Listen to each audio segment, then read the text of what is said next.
Sur le stand de Sony avec la FS5, la grosse surprise du constructeur japonais. Et on a Anna qui va nous détailler toutes les petites astuces et nouveautés de cette caméra.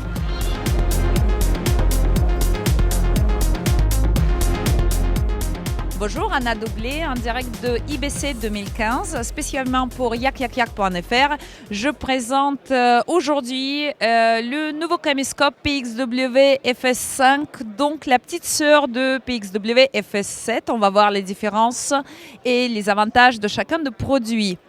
Nous sommes heureux de vous présenter PXW FS5, le nouveau venu dans la gamme XD-Cam avec le codec enregistrement XAVC. Attention, enregistrement 4K sur les cartes SD. Vous avez double slot qui peut être enregistré sur 2 slots à neutre ou sur les 2 cartes. XD-XC pour monter en 4K en XAVC. Attention, c'est que du long up. Quand nous devons filmer en intra, nous devons utiliser FS7.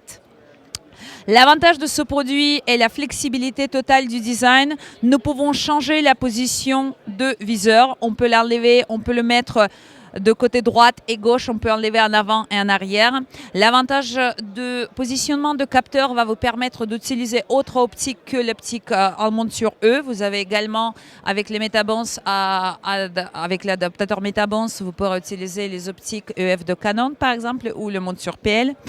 Les caméscopes, ils pèsent 800 grammes. Vous pourrez enlever la partie ici et le fixer par exemple avec une drone.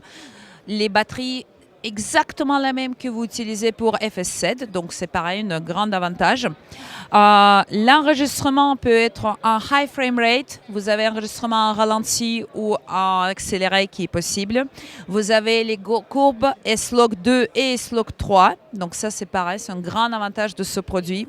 Vous avez la connectique MI Show qui va vous permettre d'adapter le micro HF, de récepteur HF, de alimenter et également transmettre tous les audios sans la connectique XLR. D'ailleurs, en parlant de connectique XLR, vous avez une en avant et une en arrière. Au niveau de connectique, vous avez la nouveauté dans ce produit. Nous avons une prise Ethernet qui est rajoutée. Vous avez également sortie SDI et sortie HDMI. Attention, ce caméscope par rapport à FS7 n'est pas compatible avec notre 2 XDCA. Ça veut dire que la sortie RAW, Genlock, Timecode ne sont pas disponibles. Par contre, on envisage dans le futur avoir l'enregistrement RAW. Comment et quand, pour le moment, on n'a pas annonce à faire. Le produit est exactement la même configuration au niveau de la poignée qui est rotative avec la commande de zoom, donc le poignet de zoom qui est là. La fonction pour les monteurs.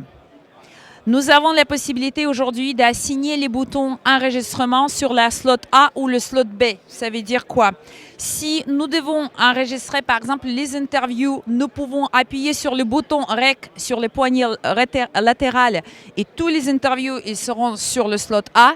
Et par exemple les plans de coupe ou les beauty, nous pouvons enregistrer avec les poignées frontales. On appuie sur le REC et sur la carte B, c'est enregistré. Du coup, le montage, il est presque déjà fait.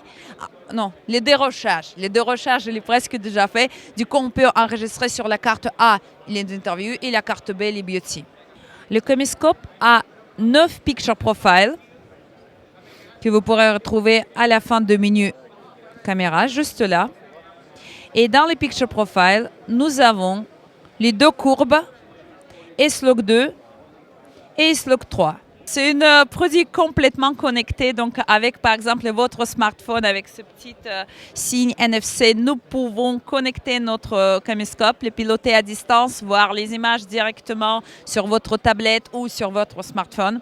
L'avantage également, c'est que nous avons la puce GPS qui est intégrée, qu'on peut activer ou désactiver au besoin. Vous avez les transferts, les possibilités de faire du streaming ou également les transferts des files sur FTP.